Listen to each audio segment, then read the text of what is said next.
Okay, let's start. On 1 minute.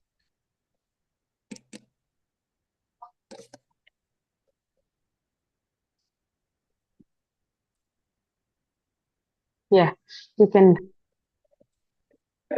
Good afternoon, everyone. I'm Divya, volunteer of Creative, and I'm your today's host. Welcome to 152nd Talk of Creative Weekend Talks. Creative is a group of people who are eager to gain a new knowledge, and Knowledge Square is our tagline, and sharing knowledge multiplies our knowledge. Vision of Creative is to build a constructive thinking on various domains. We focus on non-textual, non-academic, and non-syllabus concepts to understand the world in conventional way. Every Saturday, we gather here and broadcast it on YouTube. Today's episode is about exploring mosses for extraordinary creatures. We might think mosses are just boring green patches on rocks and trees.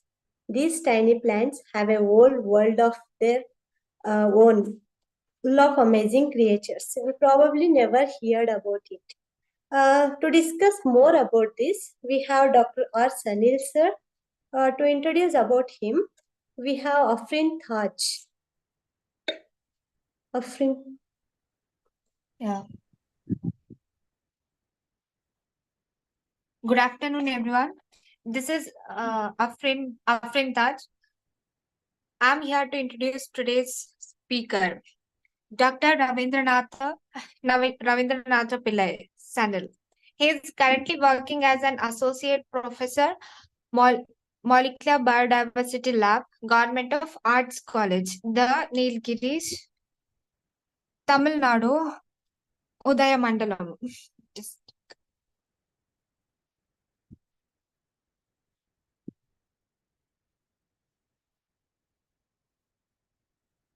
Yes. He has a work experience in the um, JRF in the year 1995 to 1997, School of Bioscience, Mahatma Gandhi University, uh, Kottayam, Kerala. SRF in the 1997 to 1999, School of Bioscience, Mahatma Gandhi University, and worked as lecturer during the years of 1998 to 2002, Department of Zoology in the Government of Arts College, Udagamandalam, and and been as lecturer for the year 2002 till 2008, Department of Zoology in the same college, and reader, and currently as an associate professor. He has 22 years of teaching experience, including the PG and the MPhil, and 25 years of research experience, and guided 64 students under the MS dissertation.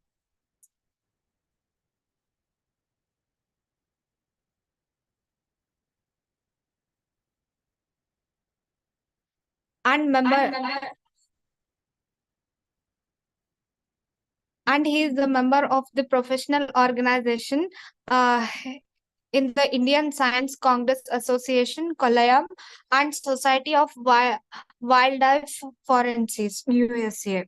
He has been member of the professional organizations like member of Board of Studies in Microbiology in the year 2010 to 14, and member of PG Board of Zoology, and Academic Council, Bharatiya University, Coimbatore, 2017. Member of Senate in Bharatiya University, 2019 onwards still. He has been published many his papers in the peer-reviewed journal,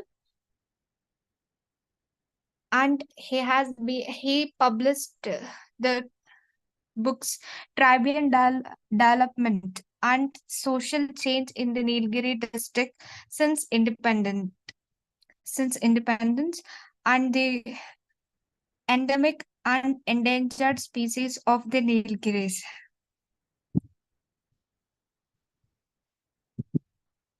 Thank you. I welcome you, sir, for today's creative talk, and I welcome all the participants for today's creative section. Over to Divya.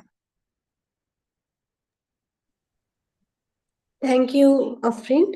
I'm welcoming you, sir, for this session.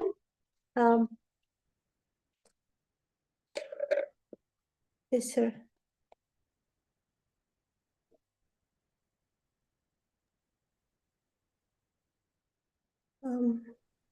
Sanil, sir. Sir, you are muted.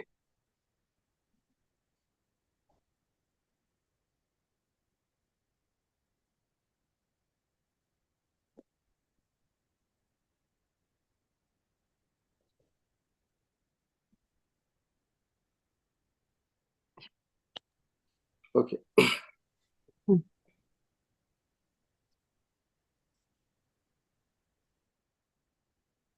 Is it audible now?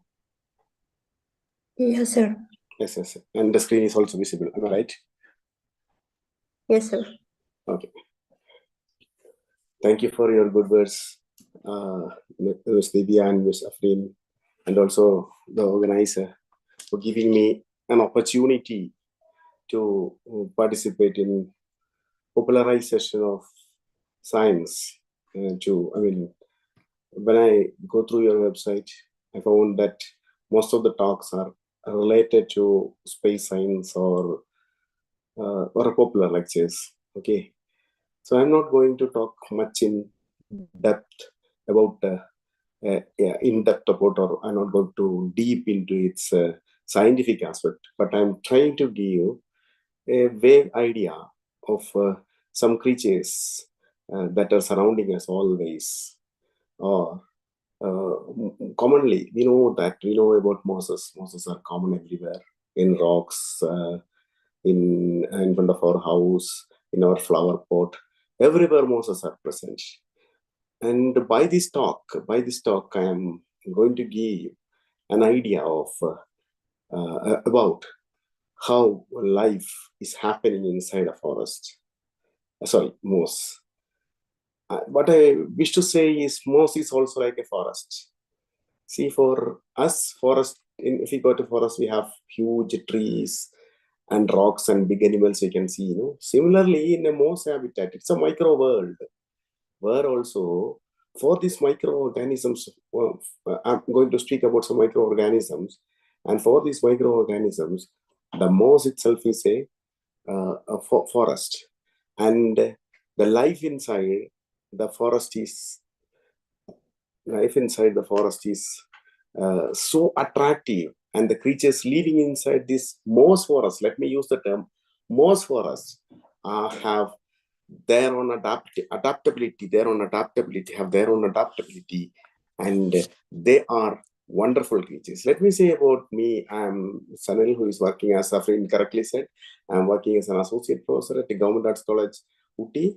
I got interested, and in fact, actually, I'm a molecular biologist, molecular ecologist, and I got attracted, or a molecular taxonomist, to be rightly say, I'm a molecular taxonomist, and got attracted with, or got fascinated with this moss in 2010, where I found, when I, by chance, I found a lot of creatures, a lot of organisms. When I used to study the ecosystem and the different components of the ecosystem and different small leaf litter, soil, etc., and everything I used to study, and along with my research scholars. So one day I got fascinated with moss, because I found when I just extracted, I'll explain you how it is being extracted. Okay, when extracted the mosses, I found a lot of organisms, and most of these organisms are still unknown to the world. I wish to say that most of these organisms are still unknown to the present world or to the scientific records. That's why I got fascinated to this mosses, and I found and wondered that such a beautiful habitat is mosses. That's what I'm going to explain. These mosses, let me say about the mosses. We know that it's when we watch the moss, it appears like a mat over the trees or around the trees, around the trees, over the rocks or over the boats, or wherever possible, or wherever humidity is there, we can see the moss mat. These are actually non-vascular plants, and they seen as clumps or mats. And around, I don't know much about the most plant taxonomy and all, around approximately 12,000 species of mosses are present. It is reported that as per the literature, there are 12,000 species of mosses are recorded till date throughout the world. And this, where this moss habitat can be seen? Everywhere, even in the Arctic forest or in a concrete jungle in cities, wherever we go, we can see the mosses. Even you can see in the footpath also, or in the sides of the roads also, you can see these mosses. Okay. And they can grow over. They look, when we go closer, they look so beautiful, like a mat or a cushion or something, and it grow everywhere. It can, even if you have a close look, we can see, even in, this is one of the picture where mosses are growing on the concrete walls or the concrete walls. That means mosses can grow, moss can grow everywhere. Moss can grow everywhere, and provided a little humidity should be available, and it spreads beautifully, covering the substrate. Here is another substrate. You can see how beautifully it is growing over the a rotten log or a cut piece of a tree or something. No? And also you can see it is growing over the rocks along with the lichens, where greenish thing is the moss, and you can see whitish patch, it is lichens, it is said to be lichen. These lichens are commonly seen in unpolluted areas. That's why it is called as indicators of air pollution. Okay, and see, lichens can also coexist with mosses, and that's why I told you everywhere mosses can present in any habitat. Let me say how mosses have been evolved over time, or during the evolutionary time, how mosses has evolved. Mosses are said to be evolved from the algae. Algae, all of you know, we can see everywhere. Algae is present everywhere. See, if we have a fish tank, we can see the greenish algae that is growing inside the fish tank. From this type of algae, mosses started evoluting. And from this common stock, flowering plants, common conifers, ferns, and other big trees are also evoluted. But generally, botanists, what they used to say are the plants are classified into vascular and non-vascular. Vascular in the sense means they can conduct food and water to height, like angiosperms, like the big trees. You can see the food and water can be absorbed from the ground and can be taken to the top of the plant. But this is not possible in case of mosses because it do not have such vascular tissues. So that's why it is short and like a moss. You can see this. This is a tube-like structure. This is a diagrammatic representation. But this is a tube-like structure. Normally, these are called as xylem and phloem. This is present in not in mosses, but in a higher category of plants, where these tube-like structures or compartmentalized structures, this take food and water to the height. Sequoia trees, you know that it have grown up to more than 100 feet or something, where this water from the ground is being pumped to the height, so much height, without any pumping mechanism or without any electricity. The plants are pumping water or taking water from the soil to such a height. That's a fascinating thing. And but when they come to the mosses, why it is called as the non-vascular? Because it do not have such elements like xylem or phloem, or vascular tissue is absent, so that it cannot grow to such a height. It can grow only up to 4 centimeter or maximally, or up, sometimes it may be 2 centimeter or a 4 centimeter. That is the maximum height of mosses, where it don't need a xylem or a phloem. It is, and it have a thick waxy cover. Actually, it is said that during the period of evolution, how algae evolved as mosses, because it developed a thick waxy cover. When it started colonizing in the ground, millions and millions years before the life existing in this earth, they started colonizing. These algae started colonizing from the aquatic environment to the land. They had developed a waxy structure that helped them to grow and survive and flourish in such a unfavorable condition, like in the primitive earth. And this become presently one of the successful creatures that has ever been evolved. And you can see how beautifully these mosses, if you go to a close-up shot or go into so close, we can see that the moss environment itself is like a forest.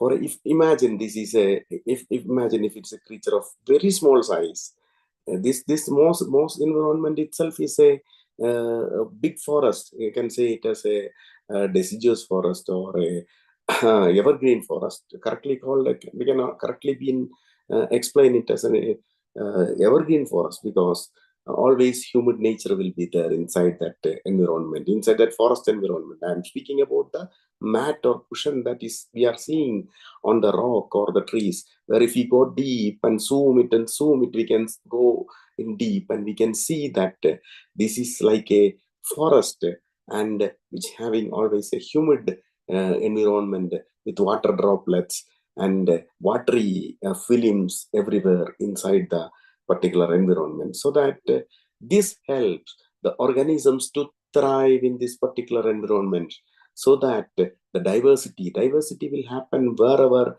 habitats are there. So this helps the certain microorganisms to thrive and flourish inside the mosses. You can see this is also a mosses where you can see that it's a close-up shot of mosses that we have taken from a particular place named as Maryland in Nilgiris, where their mosses are growing. It is not so dense as I have shown here. So the environments may differ, and the mossy environment may differ, as like forest types also. You can see go to deciduous forest, then it will be a different environment.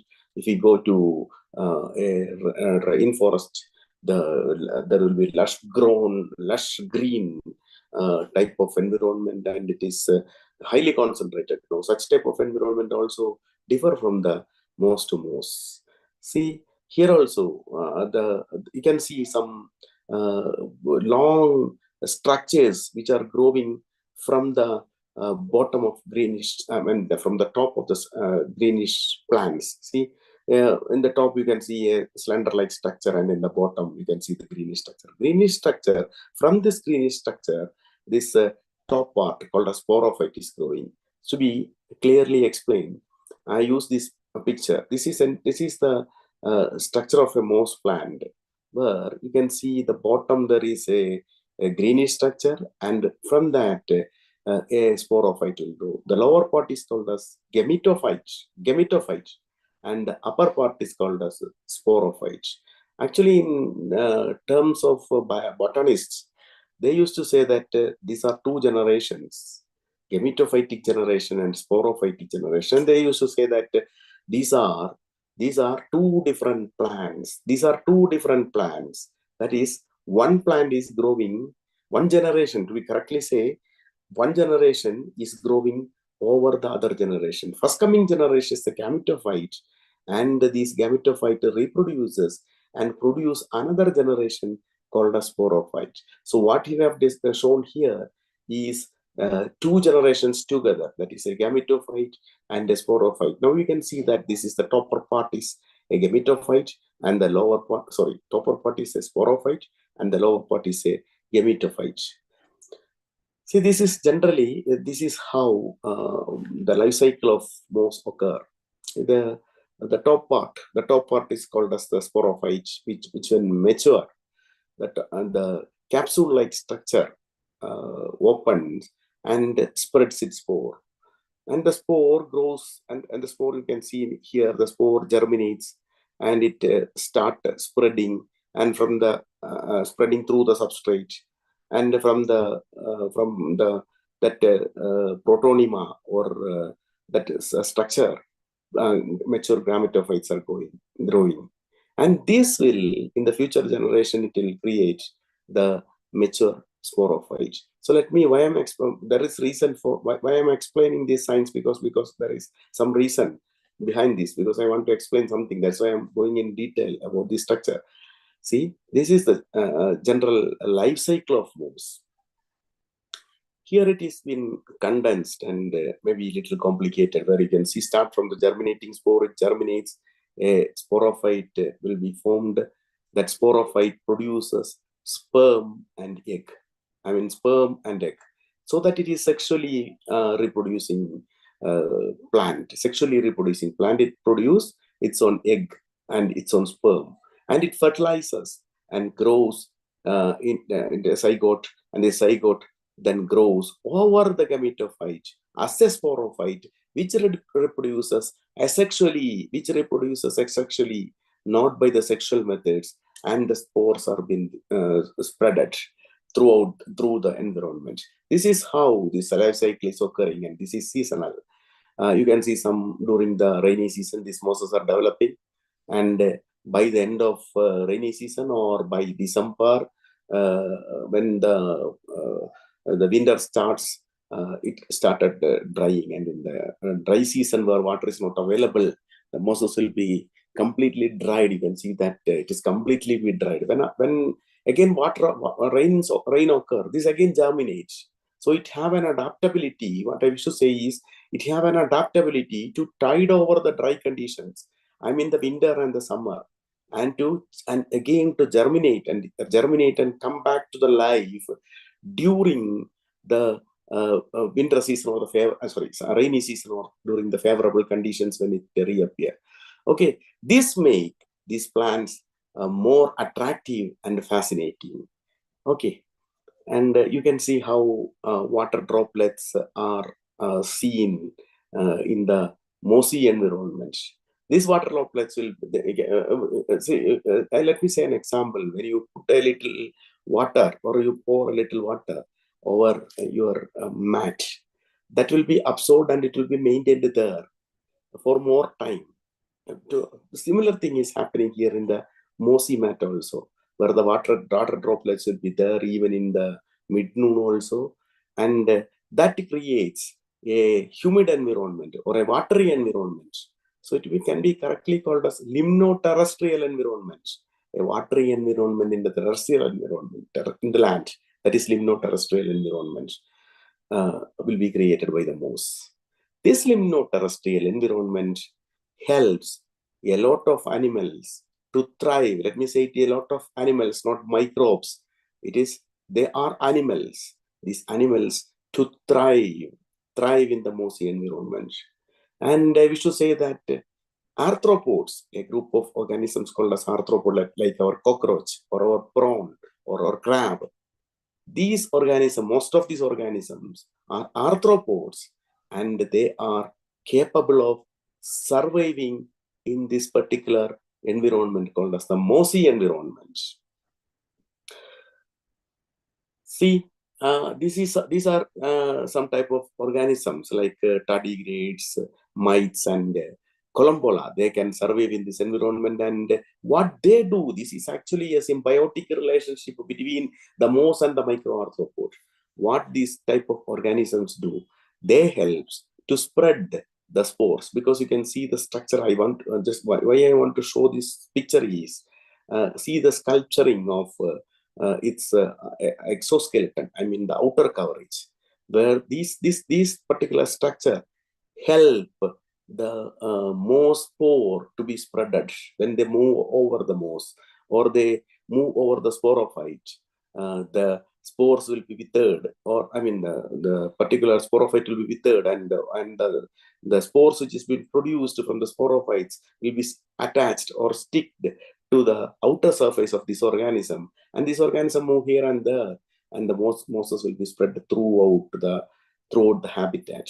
So this is why I wish to say that these have a particular relationship with the moss and with the mosses. That is a commensalism or symbiosis or anything, whatever it may be. There is an association between these organisms. Again, let me recall the picture. Let me recall the old picture that I have shown. So you can see that look at this particular region alone, that is the rounded region in red, where the sperm and eggs are being produced. These sperms and eggs are carried by animals like columbola and mites in their body, because they have bristles like structures over the body. These bristles help to carry sperm, and when they move over the female plant, that will be brought to the mosses have male and female plants. I told you, there are it's sexually reproducing, that is male and female plants. So when they move over the male plant, the sperm gets sticked over to their bristles, and it moves over the female plant, and these sperms will deposited over its egg or female reproductive structures, so that the fertilization will occur and the sporophyte generation will continue. This is an important relationship, because why I'm going to stress this is this relation has previously not known. In 2015 only, scientists found out this relationship between the moss and these plants. Continuing research were continued, and in 2021 they found that mosses cannot survive without these creatures. Because I told you that in the previous slide that moss have one gametophyte and a sporophyte over it. If columbola or mites are not there in the mossy environment, the fertilization will not occur. Scientists say that fertilization will not occur based on the in-lab experiments. They say that fertilization will not occur, and the gametophyte die off without producing the sporophytic generation. This you can see in the environment if you have a close watch. So these organisms are so much related to moss, for its continuance of life. Because again, let me repeat, orbatid mites, that are a group of mites or a particular arthropods, and springtails, that is what I have shown you the picture of the springtails. It can enhance the sexual reproduction or the sporophyte formation. And the springtails, it is reported by scientists that springtails means columbola, they choose female mosses than the male mosses. And this attraction is due to some olfactory reasons, because it said that this female mosses produces some type of chemicals, and that chemical attract this columbola or springtails or mites to the female mosses. And this is called as a sen-mediated fertilization. So you can see in flowering plants. Don't compare the flower. When I say about the pollination, don't think that, it is a quite natural thing that is occur throughout the world. No, pollination, butterflies, birds, everything is carrying out the pollination. What is new in it? Because these are angiosperms or flowering plants are doing such type of pollination events by animals or some wind or something, no? So these mosses has evolved millions and years before the angiosperms. Angiosperms means flowering plants. When flowering plants was not there, or vascular plants was not there, these mosses evolved, and they started a commensalic relationship with such type of animals and their genic content. It is suggested that their genic content is also adapted to accept this microarthropods, and this relationship is, however, but it is clear that we don't know much about these organisms and its relationship, how its variation occurs. Studies are going on only in this aspect. So mosses may form a potential ancient commensal relationship between sperm disposing microarthropods. This relationship is Rosenthal et al.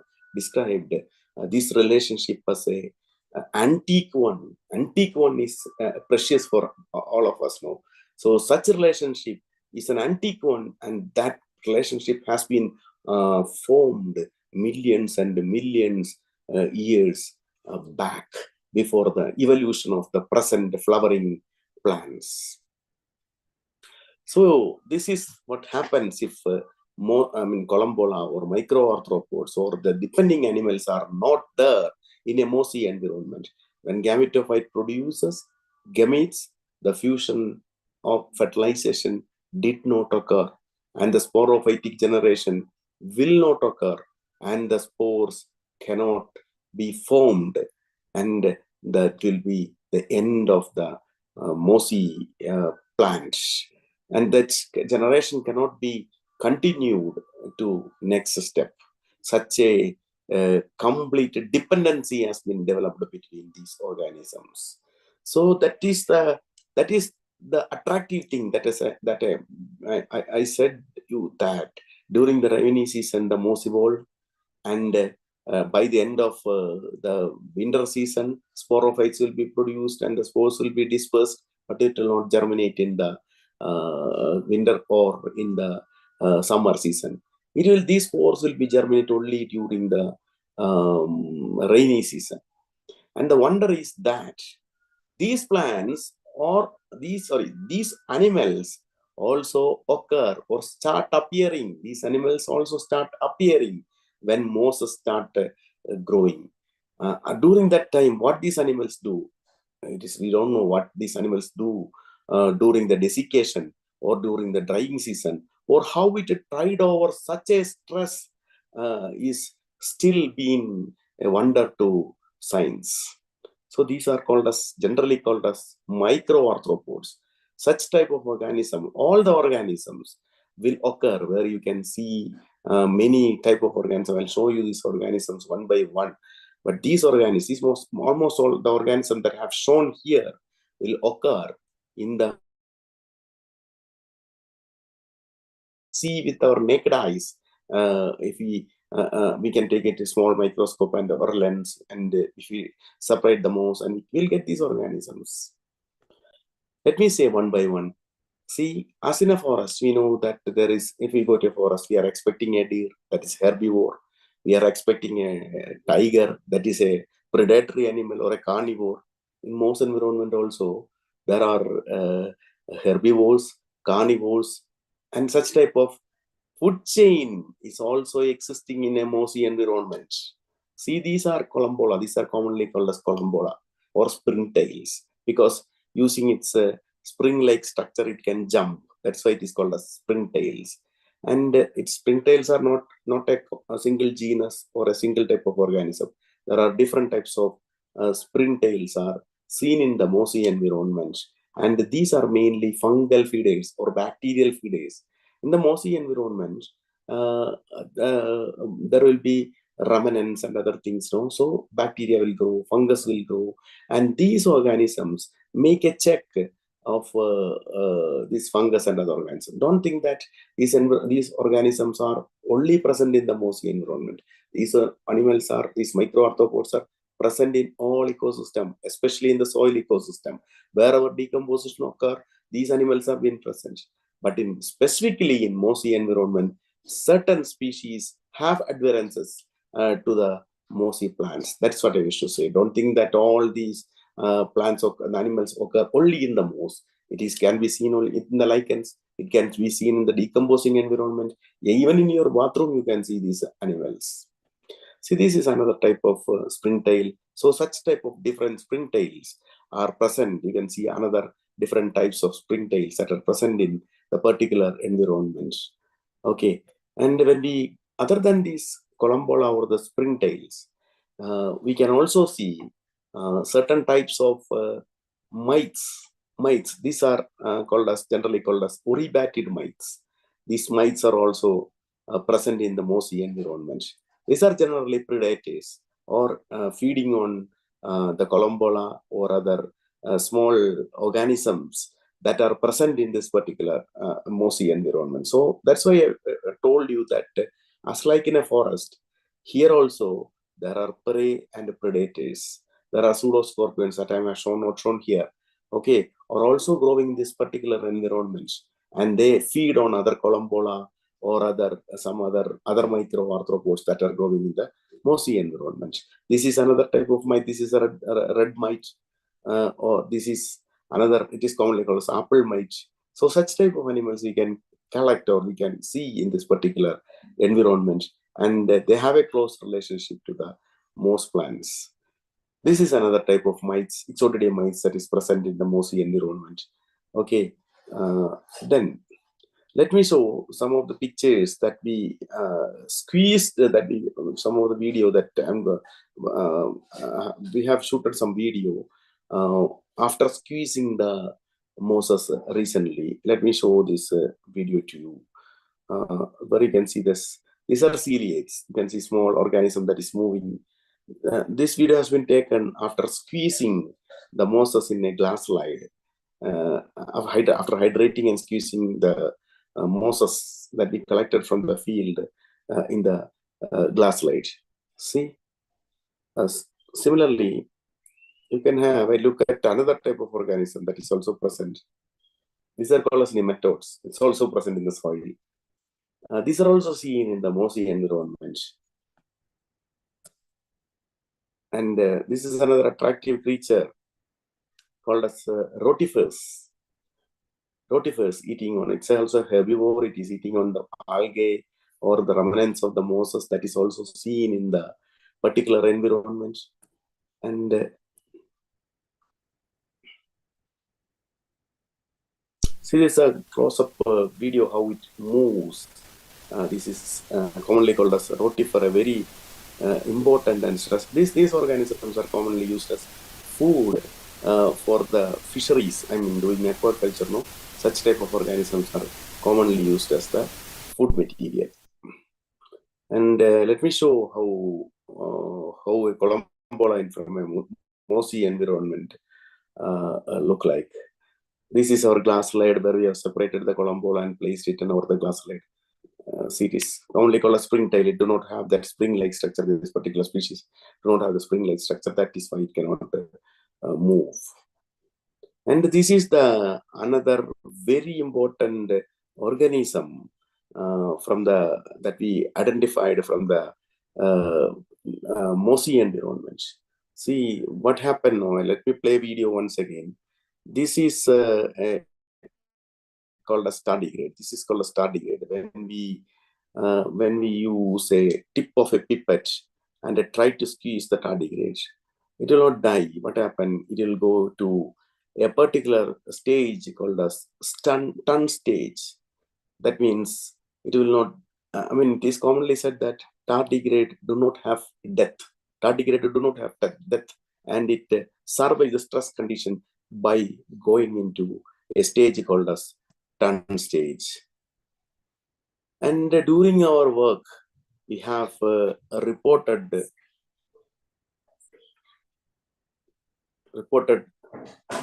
Is my screen visible for you? Hello? Hello? Yes, sir. Is it visible for you? Yeah, yes, sir. But Okay. screen is not showing. Screen? Screen is not visible. Okay, shall I share it again? I thought it is clear. Is it visible now? No, sir.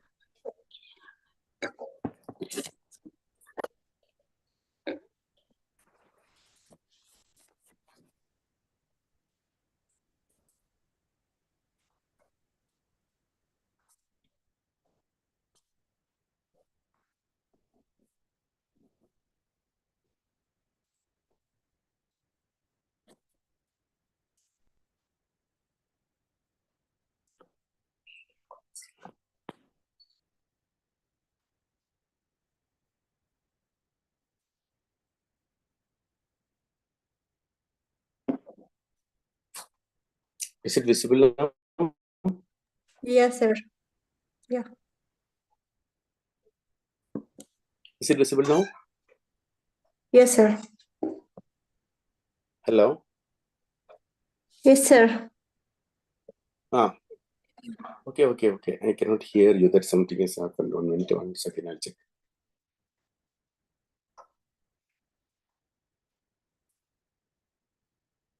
Okay, and I'm audible also.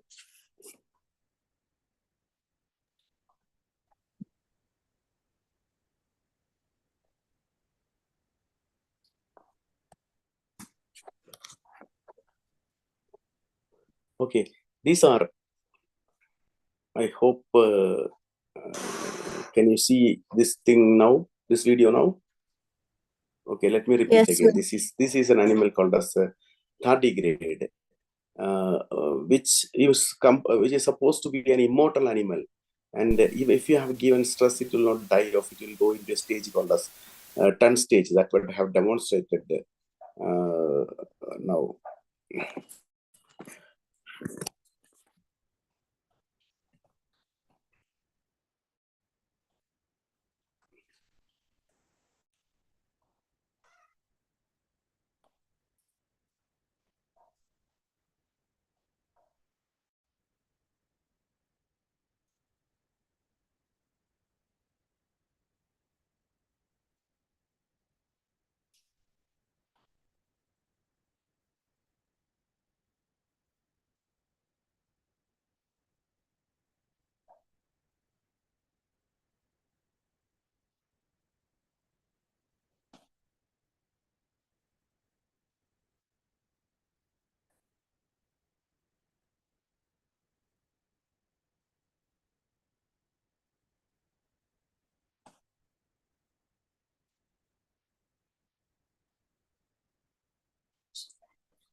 Okay, so shall I continue?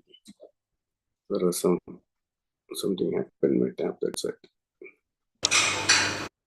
Okay, during our studies, we identified many new varieties of microarthropods like Bionicorus, Thalassophorura, Protophorura, Onychophorus, Balistura, Bagnella, Folsomides. Mostly these are columbolas. And let me explain you or how to show, wish to show you how these organisms are extracted in our laboratory. We use such a simple experiment that is called as Bell-Dahlgren funnel.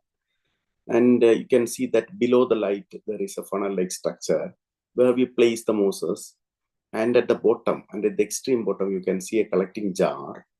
And over it, we place a light of 100 watt or something, so that this light will create, and if the moss is placed below the light in the particular structure or in the funnel, so when the light will create, when the bulb will create, it evaporates the water. It's evaporated the water and create dryness. So these organisms like to be in a humid environment. So what they do now, the organisms start migrating down. When the heat increases on the top, we are placing mosses over the funnel and giving heat on the top. So when the heat is there, these organisms migrate towards the bottom. It is quite natural. As the heat is over, it usually goes down and down. And when it reaches extreme down, there is a trap. We have placed a trap so that these organisms will be collected in the bottom side, bottom tube. And for our further analysis, this is how we collect the microarthropod for our analysis. And in case of tardigrades, how we extract the tardigrade is a different protocol. For any different organism, we use different protocol for the isolation and studying. See, for microarthropods like columbola or mites, we use that particular structure. For separating and studying the organisms like tardigrades, we use another protocol. We collect the moss and keep it in a beaker with water and soak it for 1 day.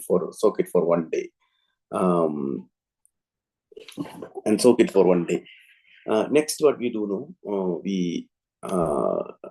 you can see there is a funnel is placed, and we allow it to precipitate. Keep it for 2 or 3 hours so that the mossy content will be precipitated in the bottom of the funnel, and we collect the water from that funnel and observe it under a stereo microscope or something, using a dark background. As this particular organism emit fluorescence, this can be clearly seen. And we can also culture these particular organisms with ease, very ease, tardigrades and organism with ease in the Petri plates. And when we culture these type of organisms, we have to give them food. And this food is algae, because tardigrades and other organisms, most of the tardigrades, not all tardigrades, depend upon the rotifers and the algae for their food.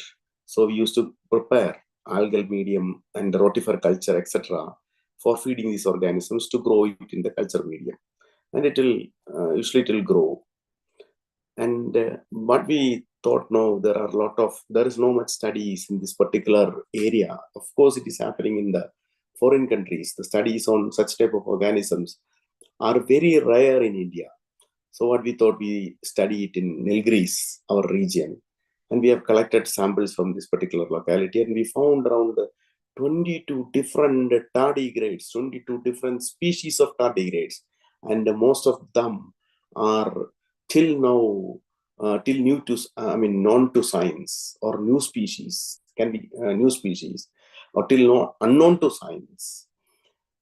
Such a diverse environment it is. Let me say, you may ask, you are speaking about the mossy environment, the depending organism. Of course, it's correct and good, okay. But let us know in a common layman point, why these species are important. That's a common question can be asked. Because when faced with the drying environments, tardigrades, organisms like tardigrades, enter into cryptobiosis, a sleep, by losing almost of their body water and forming a resilient structure called ton. I have shown you in this video that how tardigrade form a ton structure.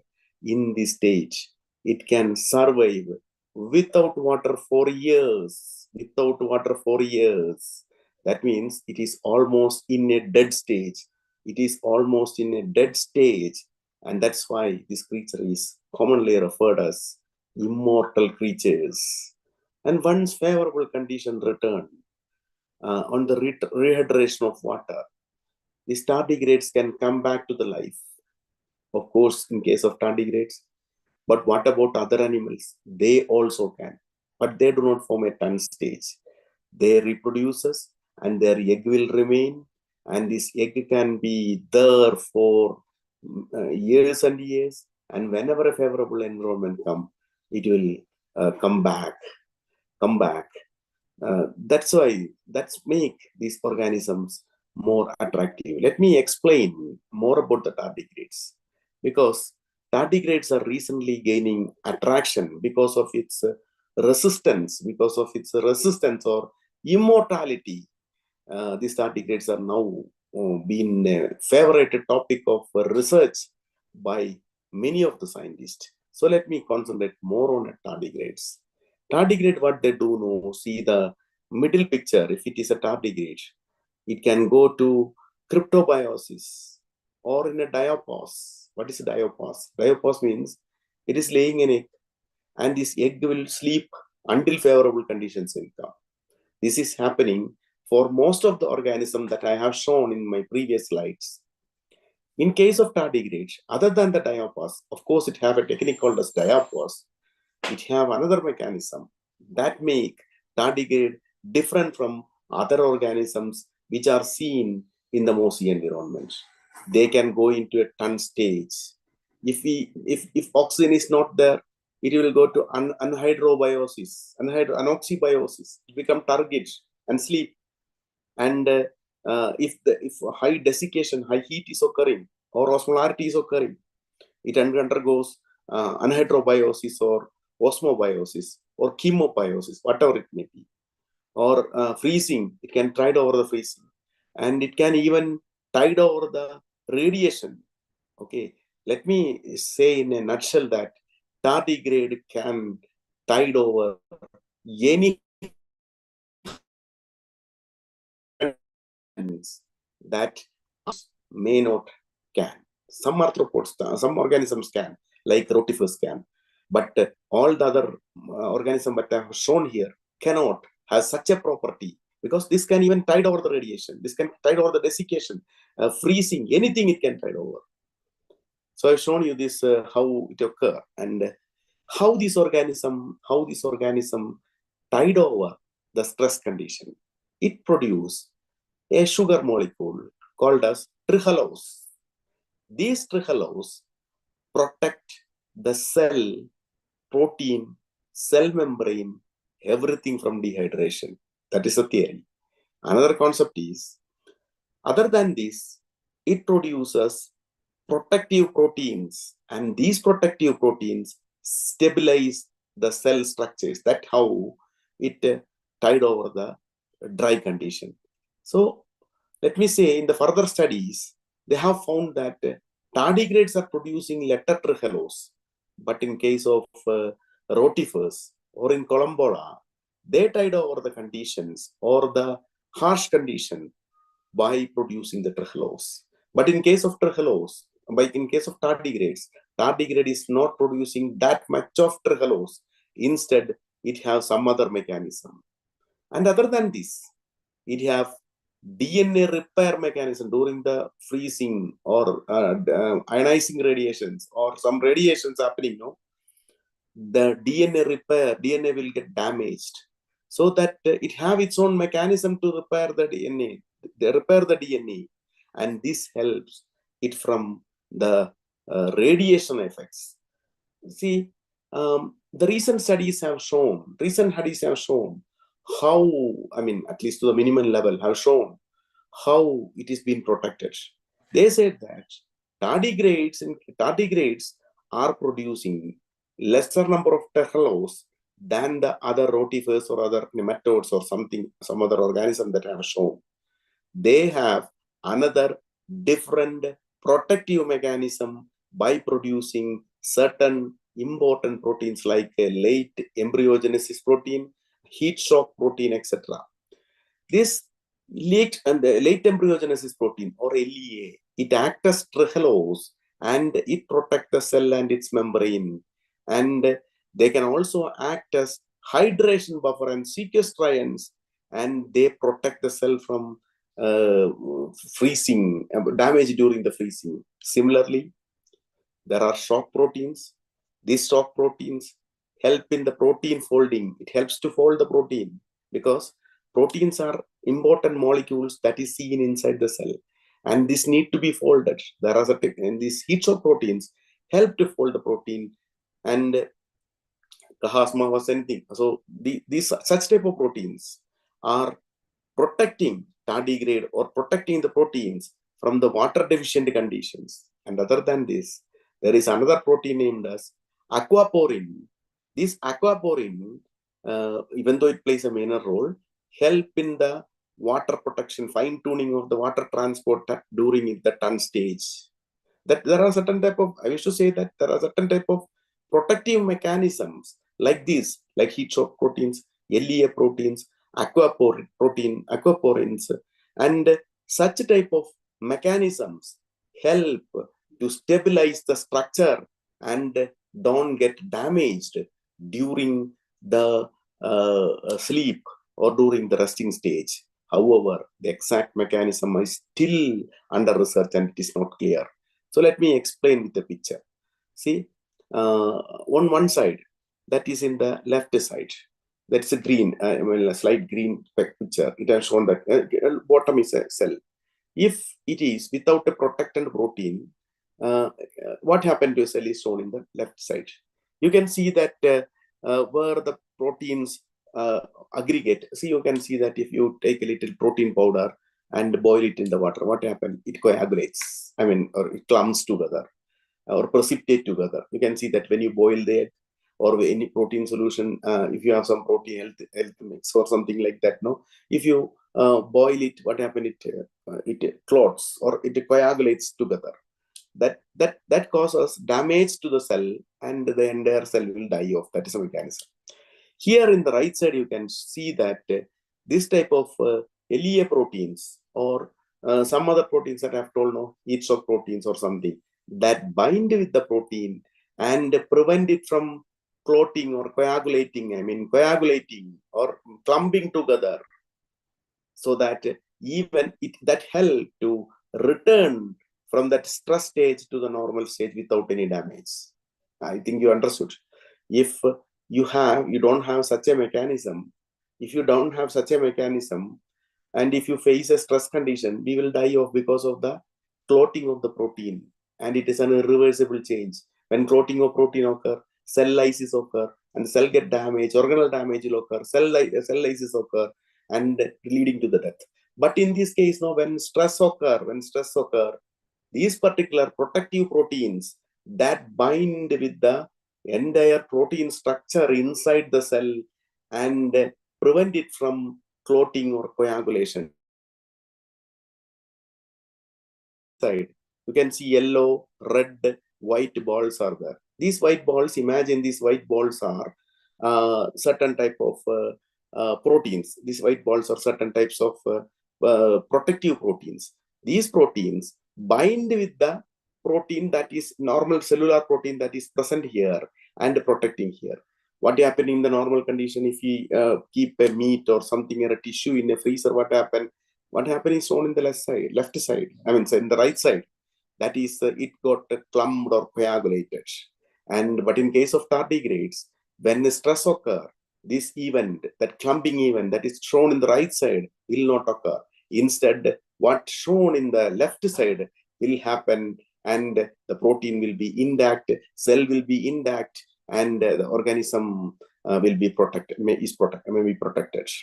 See, what are the uses of this? I was speaking more about the proteins and its working, all this. What is the uses? It have a lot of applications, because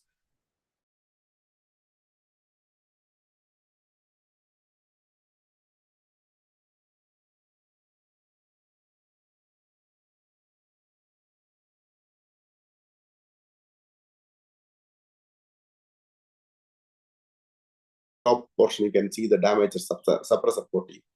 This damaged suppressor protein prevent the break of the DNA, oxidative stress, and the dimerization.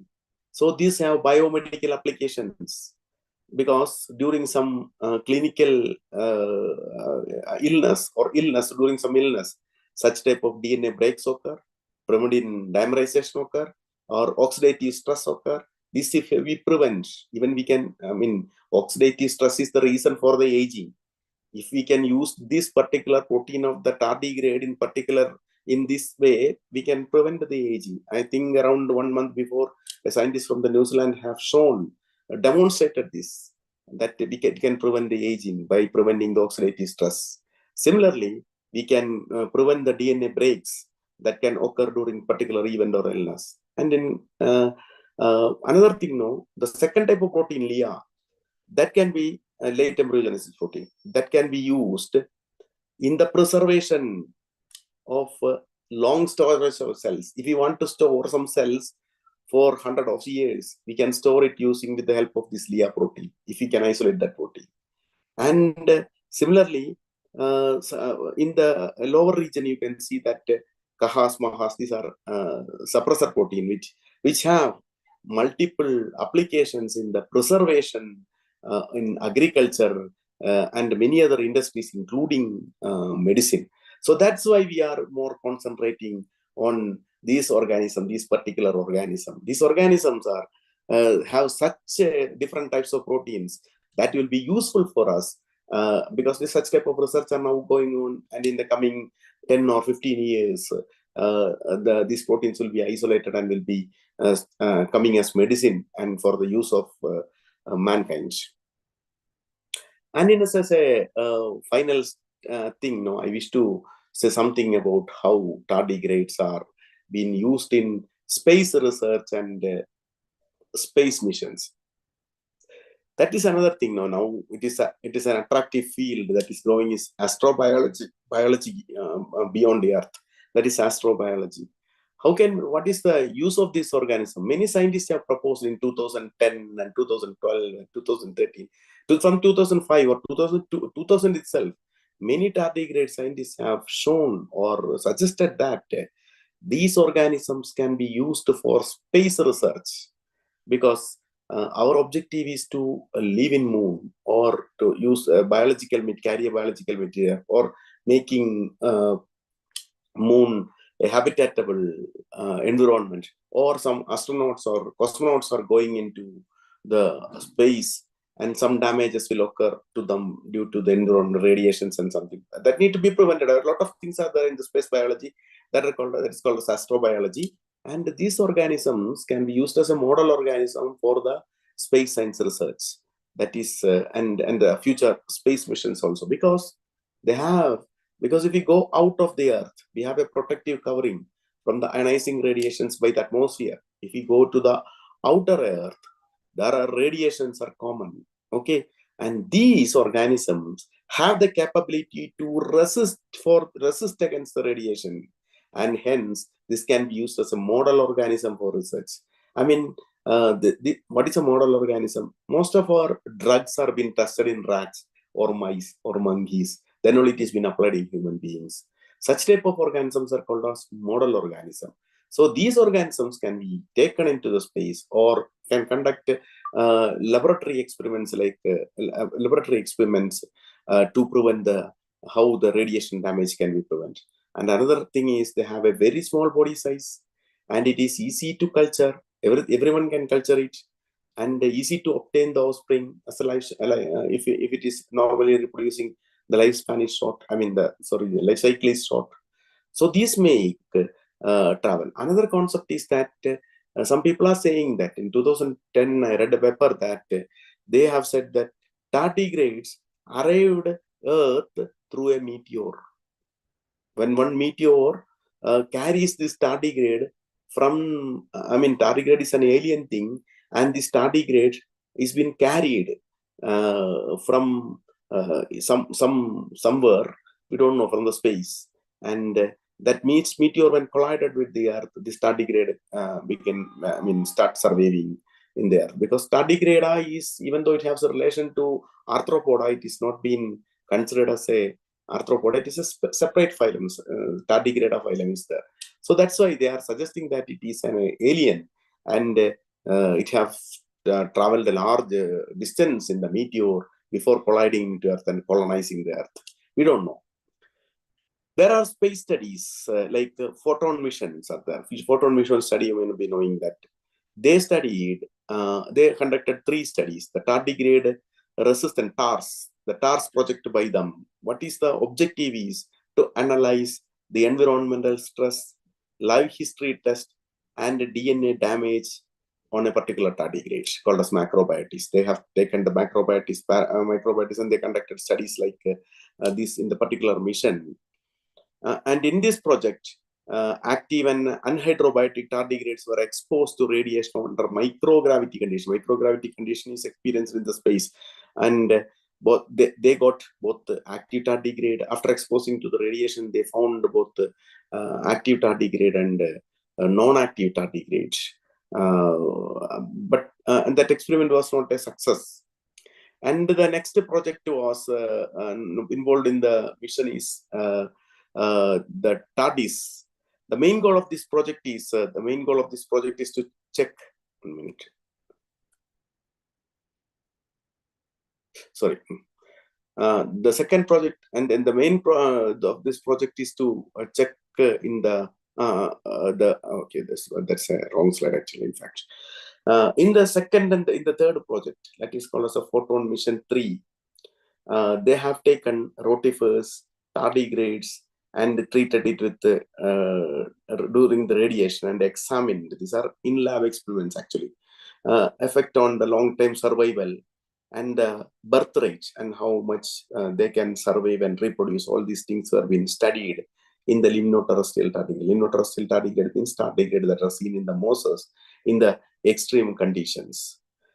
And most of these studies show success result, and it have shown that the tardigrade can survive in any environment and any harsh condition. And in another Endeavour mission, that is called a StarDKISS, that mission is called a StarDKISS, tardigrade in space, because the previous experiments they have done mostly in the laboratory by creating the space environment or microgravity condition or the radiation that can happen in the outer atmosphere inside the laboratory condition. Later on, what they thought, no, we will take tardigrade to the space and study what is happening there.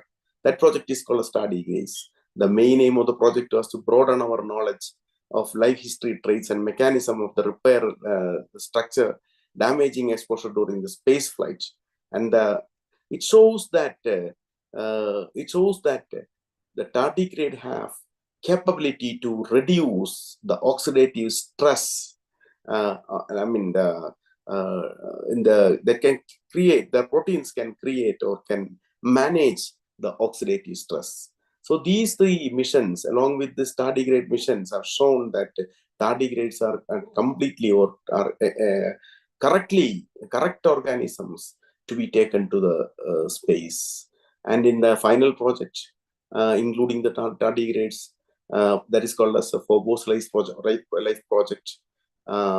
What they have done is they have taken 3 domains of life: bacteria, eukaryota, and archaea. These are 3 different domains of life, and that includes, including the tardigrades, 10 different species or 10 different taxa, 10 different organisms were taken to the space for study. In that, they have tardigrade is represented by 3 different Melanesium, Rhamnosus, and Echinuscus species. Unfortunately, the experiments were not successful because the spacecraft carrying the tardigrade was crashed and burned over the South Pacific Ocean. If you check the internet, you can see that I think I saw an article recently, around 2 weeks or 3 weeks back, that due to the crash of this particular spacecraft, this tardigrade may have been thrown to moon or some other environment, and they started colonizing that particular environment and all these things. That is not a truth, okay, but that can be a fake news. But people are speculating that things, okay. So by this, I think I can conclude my talk, because I tried to minimize my talk to a superficial level. And thank you so much for giving me an opportunity. Thank you.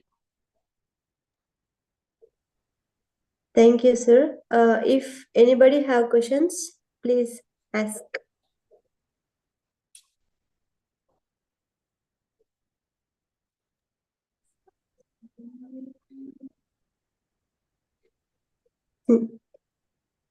Anybody have questions?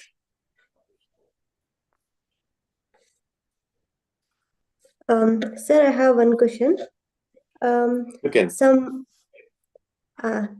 mosses are used to control pollution, no? Is that true? Of course. Mosses are pollution indicators. In fact, you can see mosses everywhere, but not in a polluted environment. But it can be grown, and it can be there near the polluted environments. It can be there near the polluted environments. There are studies that it is called as bioremediation or something. What they are doing is they are treating the effluent water through the moss, and the moss will absorb all the pollutants. That is what your question may be. In fact, actually, in a normal environment, mosses will not be there. The mosses will not be there in a highly polluted environment. That you can see from your observations also. But even in a canal that carries such sludge or sewage, mosses cannot be there. Mosses will not be there. But mosses can be there a little. It may be distantly separated. That shows mosses actually don't like the pollutants, but it have the absorption capacity, and it can be used as for cleaning the pollutants. Thank you, sir. If anybody have questions, please unmute yourself.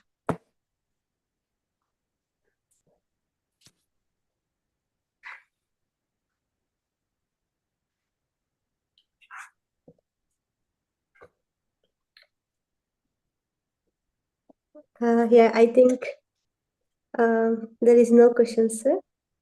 Okay, so thank you so much, sir, for this wonderful talk, and We are very thankful to you, sir, for this wonderful session.